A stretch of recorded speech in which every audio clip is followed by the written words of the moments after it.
देखो 8 साल हो गया मुझे ऑनलाइन बिज़नेस में आए हुए, काफ़ी सारे बिज़नेस ग्रो किए हैं, ऐसा कोई प्रॉब्लम नहीं है।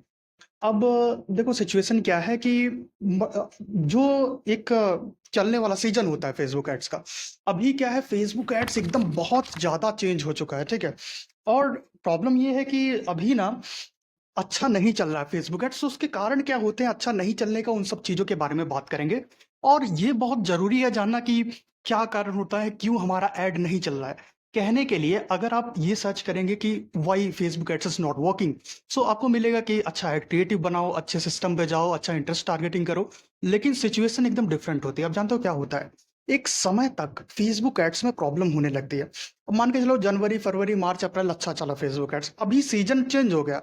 अभी मार्केट में अभी फ्लिपकार्ट का भी बिलियन डे सेल चल रहा है। अभी जितने सारे त्योहार हैं वो आने शुरू हो गए। अभी गणेश चतुर्थी बीती है और काफ़ी सारे त्योहार आने शुरू हो गए हैं। जो बड़ी-बड़ी कंपनीज़ हैं, वो ऑलरेडी बहुत ह्यूज अमाउंट ऑफ इन्वेस्टिंग करती हैं फेसबुक एड्स में। अब क्या होता है, आपका जो कस्टमर है ना, जो जो कस्टमर है, जिसको आपको अपना प्रोडक्ट बेचना है, अगर आपके ऐड से पहले उसने किसी बड़ी कंपनी का ऐड देखकर कोई भी परचेसिंग कर लिया, तो वो क्यों पैसा वेस्ट करेगा, पैसा मतलब खर्च करेगा आपके प्रोडक्ट के ऊपर। तो इस वजह से आपका जो कॉस्ट पर परचेस है, जो कॉस्ट पर लिंक क्लिक्स है, वो हाई चली जाती है। आप देखते हैं ना कि इसी टाइम यार फेसबुक में बैनिंग बहुत ज्यादा होने लगती है। अब बैनिंग होने का केस क्या है, फेसबुक को मजबूरन आपका अकाउंट बैन करना पड़ता है।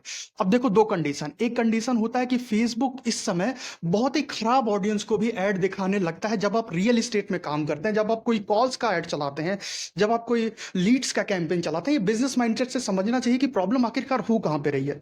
अभी मान के चलो मैं रियल एस्टेट का ऐड चला रहा हूँ और अभी सिचुएशन ये है कि जहां हम एक दिन में 28 कॉल कैच करते थे, 30 लीड्स कैच करते थे, बहुत ही कम अमाउंट ऑफ इन्वेस्टिंग में, वहां जहां 100 लीड्स कैच करते थे, वहां आज हम 50 पे आ गए हैं, वहां हम आज 10 पे आ गए हैं, वहां 5 पे आ गए। कारण क्या है?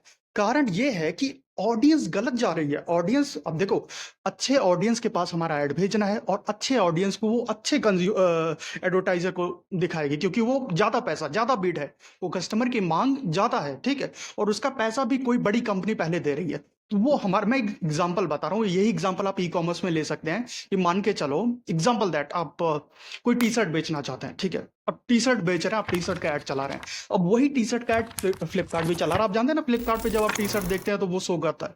अब मान के चलिए फ्लिपकार्ट भी वही ऐड चला रहा है, ठीक है, और आपके ऐड से पहले भाई फ्लिपकार्ट का ऐड दिखा दिया, क्योंकि बिग बिलियन डे सेल चल रहा है। और जो फ्लिपकार्ट है ना, वो उसके लिए ज्यादा अमाउंट पे कर रहा है, क्योंकि उसके पास बजट है और आपके पास बजट नहीं है। इस वजह से जो आपकी ऑडियंस रहेगी, फेसबुक आपका भी ऐड दिखाएगा, लेकिन वो रॉन्ग ऑडियंस के पास जाएगा, क्योंकि फेसबुक को तो आपको डेटा देना ही है। जो पैसा आप खर्च कर रहे हैं उसका रिजल्ट उसको देना है, तो वो ऐड दिखाएगा, पैसा लेगा, आपको सेल्स नहीं आएगी। और उसकी वजह से जो कॉस्ट पर लिंक क्लिक्स है, जो कॉस्ट पर रिजल्ट है, वो महंगा हो जाता है। तो इन सब चीजों के बारे में भी समझना चाहिए कि एक सिचुएशन, एक टाइम आती है जब चीजें काम नहीं करती। उस समय आपका एड क्रिएटिव भी काम नहीं करता। हाँ, मैं मानता हूं अभी चीजें एकदम से बदल चुकी हैं, आपको एड्स क्रिएटिव पे ध्यान देना चाहिए, ठीक है, आपको हर चीजों पर ध्यान देना चाहिए। मैं मानता हूं कि अब ब्रॉड टारगेटिंग है, इंटरेस्ट नहीं काम कर रहा, लेकिन इस फैक्टर पे भी सोचना चाहिए, इस फैक्टर पे भी विचार करना चाहिए कि आखिर क्यों ऐड नहीं चल रहा है। अब मेरे कहने का आप ये मतलब मत निकालिए कि आपको ऐड चलाना ही नहीं चाहिए, ऐसा नहीं है। अब क्या है, ये टेस्टिंग का टाइम है, यहाँ पे आपको मल्टीपल ऑफ एड्स क्रिएटिव चीजें टेस्ट करनी पड़ेगी कि कौन सा चल रहा है, और जो चल रहा है उसको आप स्केल कर सकते हैं, तभी आप बिजनेस बना पाएंगे। अदरवाइज इस टाइम बहुत ही खराब सिचुएशन होती है, और इसी सिचुएशन की वजह से जो हमारा रिजल्ट है, वो जो है ना, वो सही रहता है, ठीक है।